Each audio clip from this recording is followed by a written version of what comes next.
জুন্নু, ভোলায় এখন আবহাওয়ার কেমন পরিস্থিতি দেখতে পাচ্ছেন জানাবেন আমাদের।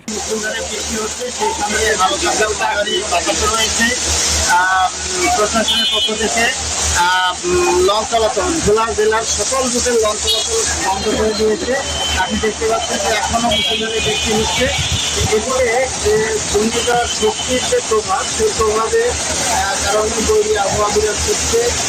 বিশাল এবং মেঘনার উপকূলীয় নদীতে প্রচন্ড পানির স্রোত রয়েছে এবং ভোলা জেলা প্লাবিত হয়েছে। আশঙ্কা করা হচ্ছে বড় রকমের মহাযুদ্ধ হতে পারে। তবে জেলা প্রশাসন ইতিমধ্যেই সার্বিক প্রস্তুতি নিয়েছে। জেলা প্রশাসক মোহাম্মদ কাদের জানিয়েছেন যে জেলায় 869টি আশ্রয় কেন্দ্র খোলা হয়েছে এবং মাটির জেলা প্রস্তুত করা হয়েছে 14টি। এছাড়া দুর্যোগ মোকাবেলায় সিপিটির সদস্য 13,680 জন সদস্য রয়েছে। কন্ট্রোল রুম খোলা হয়েছে 8টি, মেডিকেল খোলা হয়েছে। এছাড়াও নগদ এবং শুকনো খাবার প্রস্তুত হয়েছে জেলা প্রশাসনের কাছে। আর যারা বিচ্ছিন্ন চরাঞ্চলে রয়েছে তাদেরকে নিরাপদে ফিরিয়ে আনার সার্বিক প্রস্তুতি নিয়েছে জেলা প্রশাসন।